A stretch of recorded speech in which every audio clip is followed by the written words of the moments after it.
Welcome to this week's University English video. This week we'll be talking about sports and exercises. As usual, we will start with vocabulary. Please do repeat the word after I say it so that your pronunciation improves. First word, athlete. Athlete. And notice the emphasis is on the first syllable. Next word, coach. Championship. Score. Spectator. Defeat. Fitness. Strength. Endurance. Training. Now I'm going to say these words and give you a definition. Again, I hope that you repeat the words and you repeat the definitions so that your pronunciation will improve. Let's start. Athlete. Skilled person in sports or exercises. Coach. Trains and guides athletes. Championship.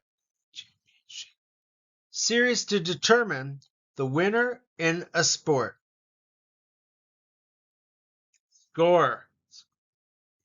Points or goals achieved in a game.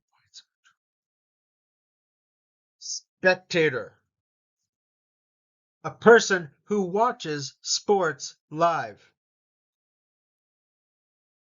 Defeat. The opposite of victory. Loss in a game. Fitness. State of being physically healthy and fit. Strength. Physical power or force. Endurance.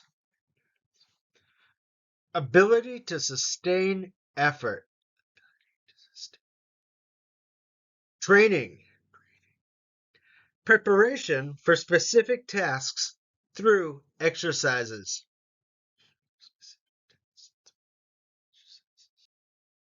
Now let's look at some more vocabulary. Please repeat after me. Cardiovascular. Notice it's vascular is the emphasis here. Cardiovascular. Stretching. Athletics. Competition. Stamina. Referee. Cardiovascular. Again. Gymnasium. Warm up. Cool down.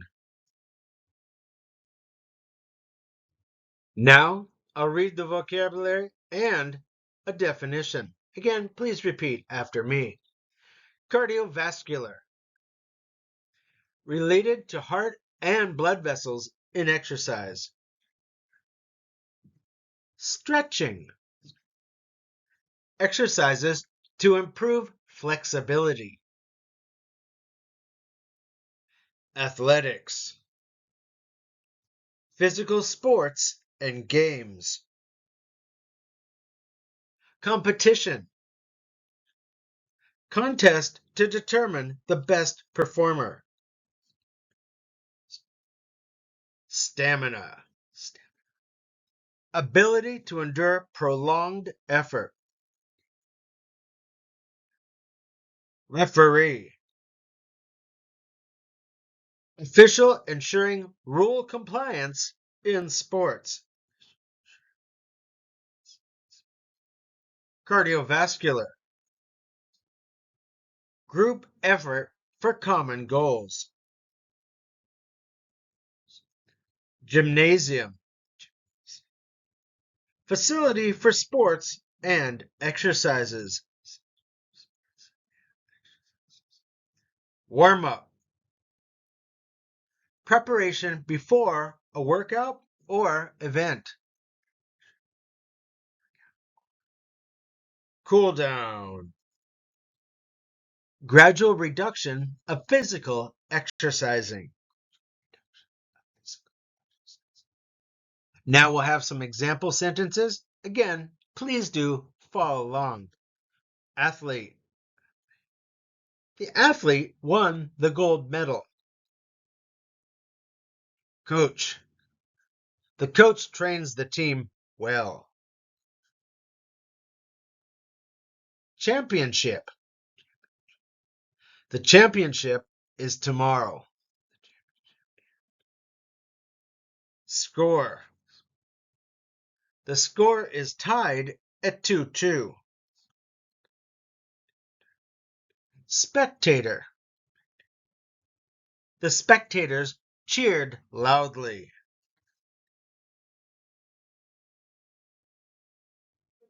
Defeat.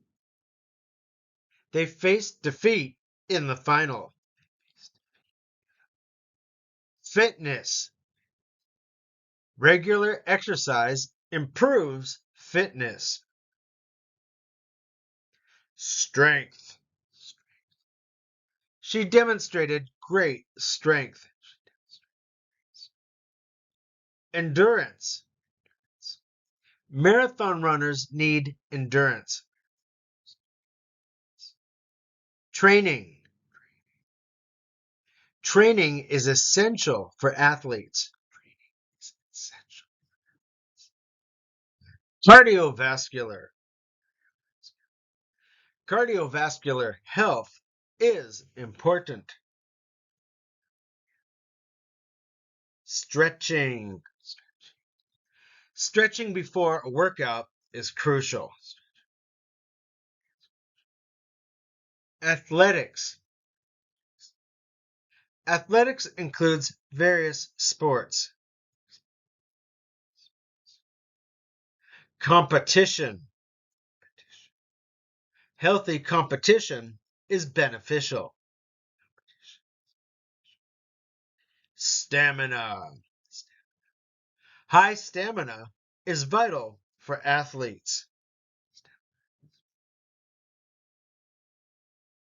Referee. The referee made a fair decision. Cardiovascular. Cardiovascular workouts boost health. Gymnasium. The gymnasium has modern equipment. Warm-up. Warm-up exercises prevent injuries. Cool down. Cool down helps muscles relax.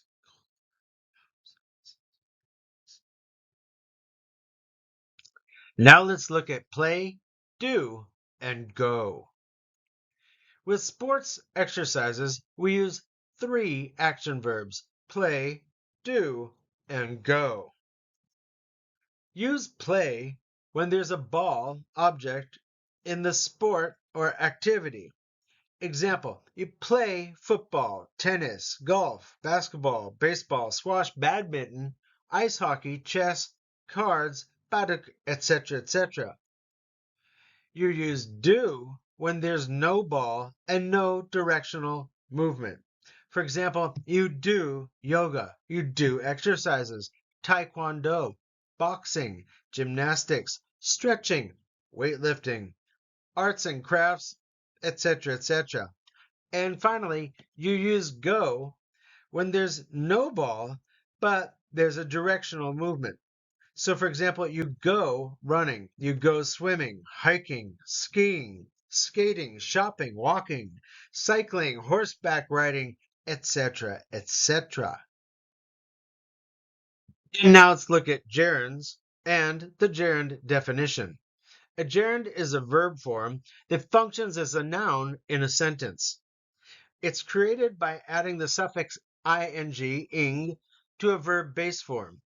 Gerunds are used to represent actions or activities, allowing verbs to function as subjects or objects in a sentence. Gerunds can be the subject, object, or complement of a sentence. Let's look at some examples. Smoking costs a lot of money. Smoking could be a verb, but here it is a noun. I don't like writing. My favorite occupation is reading. But like verbs, a gerund can also have an object itself, and the whole expression, gerund plus object, can be the subject, object, or complement of the sentence. So, for example, smoking cigarettes costs a lot of money. I don't like writing letters. My favorite occupation is reading detective stories. Now we'll look at the gerund after prepositions. Now, prepositions are always followed by a noun phrase. If we want to use a verb after a preposition, it must be a gerund, which functions as a noun. Now let's read some examples that are right and then some common mistakes that are made by English learners. So it is impossible to use an infinitive after a preposition. So for example, I will call you after arriving at the office. So after is your preposition, and we're using the gerund after the preposition.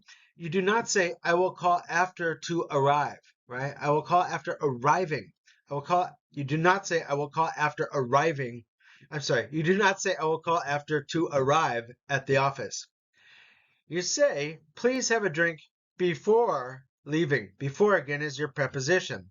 So you use leaving, right? Do not say, please have a drink before to leave. The infinitive, to leave. That doesn't work there after a preposition. I am looking forward to meeting you. Perfect, right? And I am looking forward to meet you.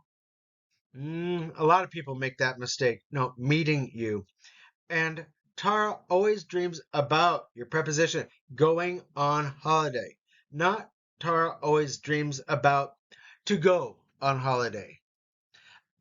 I hope that you just listen and repeat a lot, and these will become natural. Don't worry about it, but good rules to know about. And now we'll look at the gerund after certain verbs. And again, we're mostly going to be talking about not using the infinitive here, but using the gerund form after specific verbs. So let's read the rule. When using one verb after another verb, often the second verb is in the infinitive form. For example, I want to eat, right? So we have two verbs there, want and eat, and the second verb is in the infinitive. But sometimes the second verb must be in gerund form. For example, I dislike eating, right? Not I dislike eat. No. I dislike eating. We're going to use the gerund form here. Here's a list of verbs that are usually followed by a verb in the gerund form. Admit, appreciate, avoid, carry on, consider, defer, delay, deny, detest, dislike, as we just used it, endure, enjoy, escape, excuse, face, feel like, finish, forgive, give up, can't help, imagine, involve, leave off, mention, mind, miss, postpone, practice, put off, report, represent, risk, can't stand, suggest, understand. So let's look at some examples. She is considering having a holiday, right? Consider was on our list, right? We see that's the fifth or sixth word in. Not she is considering to have a holiday. You need the gerund having. Next one. Do you feel like going out? Not do you feel like to go out, right? Going, the gerund. And again, feel like is on our list. Now let's look at this week's reading. As usual, For your memory and your pronunciation, I invite you to repeat after me. Living in a large city, Peter dreamed of fitness. With Coach Anna's guidance at the gymnasium, he embarked on a journey to transform his life. Under Anna's coaching, Peter embraced endurance exercises and stretching routines.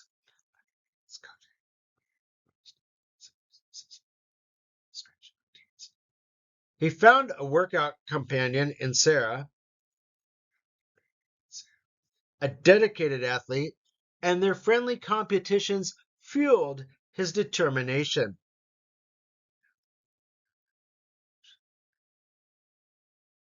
As weeks passed, Peter's stamina grew and his muscles strengthened. Fueled by his progress, he entered a local championship. In the marathon, he showcased his newfound strength, crossing the finish line victoriously.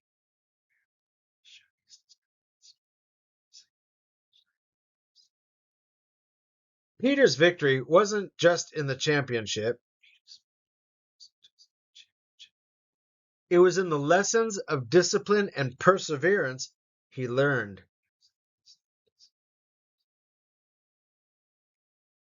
His story inspired the town, proving that with dedication, anyone could achieve their fitness dreams.